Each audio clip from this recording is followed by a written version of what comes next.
तो without wasting time video को शुरू करते हैं। आज की इस वीडियो में बात करेंगे डिफ्यूजन इंजीनियर्स। इस कंपनी के आईपीओ में आपका फाइनल डिसीजन क्या रहना चाहिए, क्या इस कंपनी के आईपीओ में अप्लाई करना है कि नहीं करना है, कंपनी का क्या बिजनेस मॉडल है, कंपनी क्या मैन्युफैक्चरिंग करती है, क्या बेचती है, उसी के साथ साथ कंपनी के क्या ग्रेमा के प्रीमियम चल रहा है, लिस्टिंग इनके सब मिल सकता है, अलर्ट में मिला तो कितना प्रॉफिट मिलेगा और इस आईपीओ में मैं अप्लाई करने वाला हूं कि नहीं, ये सभी सवालों के जवाब आज की इस वीडियो में देने वाला हूं। तो वीडियो को जरूर से एंड तक देखते रहना।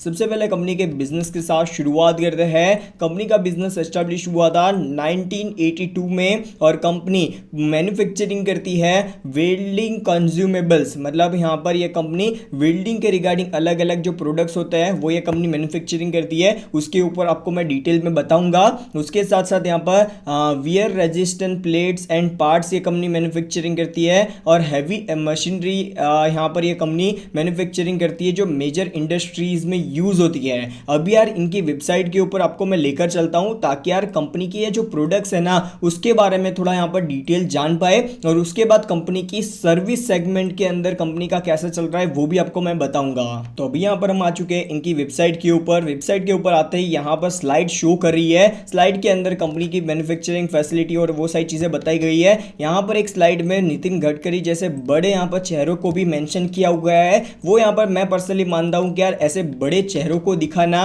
वो यहां पर मेरे को अच्छा नहीं लगता है और कंपनी की ये जो वेबसाइट है वो भी बिल्कुल भी प्रोफेशनल नहीं लग रही है। तो इसके लिए यहां पर कंपनी को एक नेगेटिव मार्किंग होनी चाहिए जो आपको ध्यान में रखना है। ठीक है, ये सारी चीजें आपको ध्यान में रखनी है आईपीओ में या कंपनी में इन्वेस्टमेंट करने से पहले।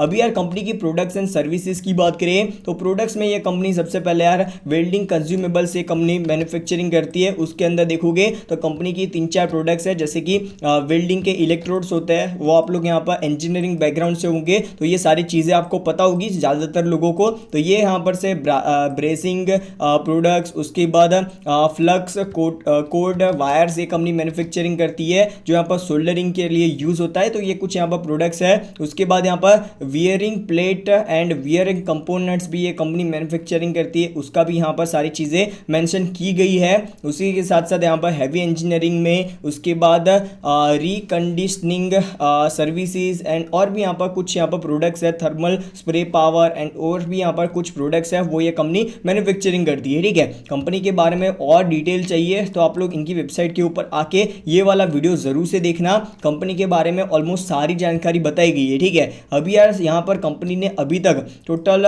10,373 से भी ज़्यादा प्रोजेक्ट्स को कंप्लीट किया है। अभी यार ये कंपनी प्रोडक्ट तो मैन्युफैक्चरिंग कर ही रही है, उसके साथ साथ ये कंपनी सर्विस सेगमेंट में भी काम करती है। अभी सर्विस सेगमेंट में ये कंपनी क्या काम करती है वो आपको मैं एक्सप्लेन करता हूँ। उससे पहले ये कंपनी 10,000 से भी ज़्यादा जो प्रोजेक्ट्स है इसको कंप्लीट कर दिया है। कंपनी 48 से भी ज़्यादा कंट्रीज़ में अपने बिजनेस को एक्सपांड मतलब सर्व कर चुकी है अलग अलग कस्टमर्स को और कंपनी को 11 से भी ज़्यादा मतलब 11 अवार्ड्स मिले हैं और कंपनी के टोटल 84 कस्टमर्स देखने को मिल जाता है। ठीक है, तो ये कुछ यहाँ पर कंपनी ने अपनी वेबसाइट के ऊपर मेंशन किया हुआ है और कंपनी के कुछ बड़े कस्टमर्स का यहाँ पर या बड़े क्लाइंट्स का नाम भी यहाँ पर मेंशन किया हुआ है जो आप लोग यहाँ पर कुछ नाम तो पहचानते भी होंगे। ठीक है, तो ये यहाँ पर चीज़ें हैं जो आपको ध्यान में रखनी है। बाकी यार इनकी वेबसाइट के ऊपर मेरे को तो पर्सनली यार बहुत सारी चीज़ें वो कंफ्यूजिंग लगी है। बाकी यार पीपीटी के ऊपर वापस आते हैं तो कंपनी ने ये भी चीज़ मेंशन की है कि भाई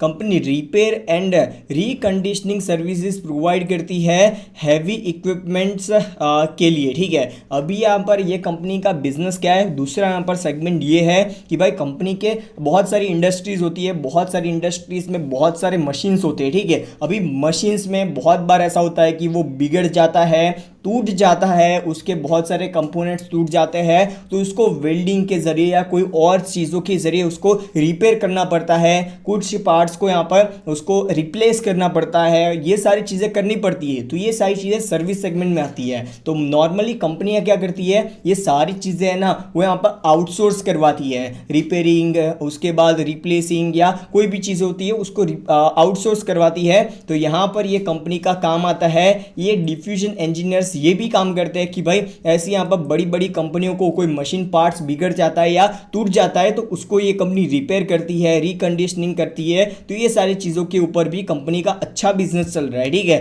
तो यहाँ पर जो आप लोगों को मैंने बताया ना कि भाई 10,000 से भी ज़्यादा प्रोजेक्ट्स को कंप्लीट किया है, तो वो यही प्रोजेक्ट्स है जिन्होंने यहाँ पर जो यहाँ पर कंपनी कंप्लीट की हुई है, ठीक है। बाकी यार इस कंपनी के मैन्युफैक्चरिंग प्लांट की बात करें, टोटल 4 मैन्युफैक्चरिंग प्लांट्स हैं, सारे के सारे नागपुर महाराष्ट्र में देखने को मिल जाते हैं। बाकी यार इनके यहाँ पर मैन्युफैक्चरिंग यूनिट्स की कौन से यूनिट में क्या मैन्युफैक्चरिंग हो रहा है वो यहाँ पर मेंशन किया हुआ है। जो इलेक्ट्रोड्स होते हैं वो यहाँ पर मैन्युफैक्चरिंग होता है। उसके बाद दूसरे यूनिट में fabrication and machines, flux coated wires and wear plates and उसके पार्ट्स ये कंपनी मैन्युफैक्चरिंग करती है। ऐसे ही तीसरे यहाँ पर यूनिट्स के अंदर coatings for abrasion and corrosion resistance, तो उसका यहाँ पर मतलब जो कांट लग जाता है ना जो यहाँ पर उसके ऊपर कंपनी का ये थर्ड यूनिट काम करता है। और फोर्थ यूनिट है वो handles, flux code wires production का यहाँ पर कंपनी का काम है। उसके साथ साथ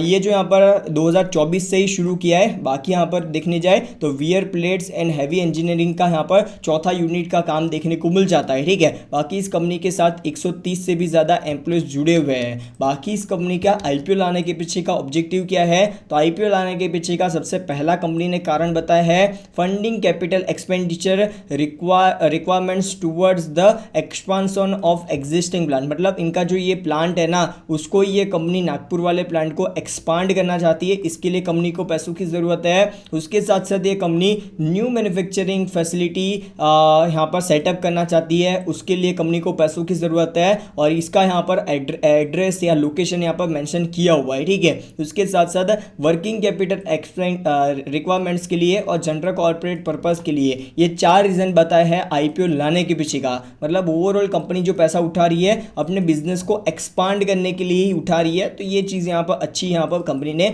मेंशन की हुई है। बाकी इस कंपनी के आईपीओ में फाइनेंशियल्स देखोगे तो 2022, 23 और 24 पिछले 3 साल का डेटा आप लोगों के सामने है। नंबर ऑफ एसेट्स है वो 190 करोड़ रुपीस से ऑलमोस्ट 275 करोड़ रुपीस पर आ चुके हैं। कंपनी के रेवेन्यूज 208 करोड़ रुपीस से 285 करोड़ रुपीस पर आ चुके हैं। प्रॉफिट 17 करोड़ रुपीस से 30 करोड़ रुपीस पर आ चुका है। नेटवर्थ में भी बढ़ोतरी हुई है। कर्जा रिजर्व्स आप लोग देखोगे तो अभी यहाँ पर बढ़ते हुए नजर आ रहा है। 163 करोड़ रुपीस के कंपनी के पास रिजर्व्स है और 35 करोड़ रुपीस के आसपास का कंपनी के ऊपर कर्जा देखने को मिलता है। ओवरऑल कंपनी के फाइनेंशियल्स अच्छे ही नजर आ रहे हैं। बाकी इस आईपीओ की बेसिक डिटेल्स देखोगे 26 सितंबर को आईपीओ शुरू हुआ था, 30 सितंबर तक आईपीओ चलता हुआ नजर आएगा। आईपीओ में आप लोग प्राइस बैंड देखोगे तो 159 रुपीस से लेकर 168 रुपीस का प्राइस बैंड देखने को मिलता है। एक लॉट में 88 शेयर्स मिलेंगे। टोटल जो इशू साइज है वो 158 करोड़ रुपीस का है। सारा का सारा फ्रेश इशू है। एम्प्लॉयज के लिए 8 रुपीस पर शेयर का डिस्काउंट भी दिया गया है और कंपनी की लिस्टिंग है वो एनएससी और बीएससी के ऊपर होती हुई नजर आ जाएगी। बाकी इस कंपनी के आईपीओ में रिटेल कोटा है वो यहाँ पर 34.81% के आसपास का रखा गया है। और आईपीओ में आप लोग टाइम टेबल देखोगे तो 26 सितंबर से आईपीओ शुरू हुआ था, 26 सितंबर को आईपीओ शुरू हुआ था, 30 सितंबर तक चलेगा। आईपीओ में यहाँ पर अलॉटमेंट डेट है वो 1 अक्टूबर को है और उसी के साथ साथ initial refund date and demat account में शेयर्स क्रेडिट हो जाएंगे 3 अक्टूबर को। और ये कंपनी का लिस्टिंग है वो 4 अक्टूबर को देखने को मिलता है। सुबह 10 बजे ये कंपनी शेयर बाजार में लिस्ट होती हुई नजर आ जाएगी, ठीक है। बाकी इस कंपनी के आईपीओ में मिनिमम इन्वेस्टमेंट एक लॉट अप्लाई करने के लिए 14,784 रुपीस का देखने को मिलता है। स्मॉल एचएनआई कैटेगरी के अंदर आप लोग मिनिमम यहाँ पर से 2,06,976 रुपीस इन्वेस्टमेंट करना पड़ेगा। तो आप लोगों को यहाँ पर कुछ इस हिसाब से देखने को मिल रहा है इन्वेस्टमेंट मिनिमम। और उसी के साथ साथ प्रमोटर्स की होल्डिंग आईपीओ आने के पहले 93.1% की थी। आईपीओ आने के बाद भी 69.7% की प्रमोटर्स की होल्डिंग रहेगी और इस कंपनी के प्रमोटर्स का आप लोग नाम देख भी सकते हो, ठीक है। बाकी इस कंपनी के आईपीओ में की परफॉर्मेंस इंडिकेटर के हिसाब से मार्केट कैप है वो अराउंड 630 करोड़ रुपीस के आसपास का रखा गया है। कंपनी का ओवरऑल ग्रोथ रेट अच्छा नजर आ रहा है। Debt to equity ratio manageable है। प्राइस टू बुक वैल्यू भी ठीक ही रखा गया है। मार्जिन्स भी यहाँ पर ठीक नजर आ रहे हैं। कंपनी का जो प्राइस टू अर्निंग रेशियो है वो भी यहाँ पर आप लोग देखोगे तो मेरे हिसाब से थोड़ा सा ओवर वैल्यूड है, मेरे को ऐसा लगता है। तो यार ये चीज आपको ध्यान में रख के चलना है, ठीक है। अभी यार इस कंपनी के आईपीओ में ग्रे मार्केट प्रीमियम देखोगे तो 90 रुपीस पर ग्रे मार्केट प्रीमियम शो कर रहे हैं और लिस्टिंग है यहाँ यहाँ पर 53% के आसपास मिलने की पॉसिबिलिटीज है। मतलब इस आईपीओ में आपको अलर्ट में मिला तो 7,000 रुपए के आसपास का आप लोग प्रॉफिट एक्सपेक्ट करके चल सकते हो। पर अभी यहाँ पर से क्या हो रहा है मार्केट में है ना, लिस्टिंग जो यहाँ पर उम्मीद ग्रे मार्केट प्रीमियम में दिखाई जाती है वो हिसाब से नहीं हो रही है। तो आप लोग इतना ज़्यादा प्रॉफिट एक्सपेक्ट करके मत चलना। आने वाले समय में मार्केट की खराब कंडीशन होती है तो यार इस आईपीओ में लिस्टिंग भी यहाँ पर खराब होने की पूरी संभावना है। तो अभी करना क्या चाहिए, तो देखो मेरा पर्सनल ओपिनियन इस कंपनी के आईपीओ को लेकर ये रहेगा, जो आप लोग इस आईपीओ में लिस्टिंग इन पर्पस के लिए अप्लाई करना चाहते हो, बस खाली ना खाली लिस्टिंग इन पर्पस के लिए, तो आप लोग इस आईपीओ में अप्लाई करके चल सकते हो, कोई दिक्कत नहीं है। कुछ ना कुछ आपको प्रॉफिट मिलने की पूरी संभावना है। बाकी यार जो लोग इस कंपनी के शेयर में short term, medium term, long term के लिए इन्वेस्टमेंट करना चाहते हैं, उन लोगों के लिए एक चीज आपको क्लियर कर देता हूं, कंपनी बहुत ही ज्यादा रिस्की है, बहुत ज्यादा सस्पिशियस चीजें यहां पर कंपनी को लेकर देखने को मिल रही है। मेरे को पर्सनली डीआरएचपी में बहुत सारी चीजें ऐसी देखने को मिली जो मैं पर्सनली मानता हूं कि भाई इस कंपनी के अंदर जो यहां पर वैल्यूएशन है वो हाई मांगने के लिए ये सारी चीजें करी जा रही है, ठीक है। तो ये चीज आपको ध्यान में रखनी है कि भाई लॉन्ग टर्म में कंपनी का परफॉर्मेंस बहुत ज्यादा उतार चढ़ाव भरा रह सकता है, मीडियम टर्म में भी। यार इस कंपनी के अंदर आप लोग लिस्टिंग इनके लिए अप्लाई करना चाहते हो, कोई दिक्कत नहीं है। बाकी जो लोग short term, medium term, long term के लिए इन्वेस्टमेंट करना चाहते हैं, उनको लेकर आपको यहाँ पर जो सब्सक्रिप्शन होता है उस हिसाब से जो अच्छा सब्सक्रिप्शन बड़े इन्वेस्टर्स के द्वारा हो जाता है तो यार हमारा व्यू थोड़ा अलग होगा। बाकी यार अभी के लिए मेरा यहाँ पर प्लान यही है कि भाई लिस्टिंग इन के लिए अप्लाई करेंगे, short term, medium term, long term के इन्वेस्टर्स अभी इस आईपीओ से दूर ही रहे, ठीक है। तो ये था मेरा ओपिनियन इस कंपनी के आईपीओ को लेकर। अभी आपके मन में और कोई भी कंफ्यूजन हो इस आईपीओ को लेकर तो आप लोग कमेंट सेक्शन में बता देना। एक बार मैं फिर से बोल देता हूं, आईपीओ लिस्टिंग इन पर्पस के लिए ठीक नजर आ रहा है, बाकी short term, medium term and long term के लिए इस आईपीओ में बहुत ज्यादा उम्मीद रख के मत चलना, ठीक है। तो ये था मेरा ओपिनियन इस कंपनी के आईपीओ को लेकर। तो बस आज के लिए इतना ही, good bye, love, good bye, फिर मिलते हैं नेक्स्ट वीडियो में, गुड बाय।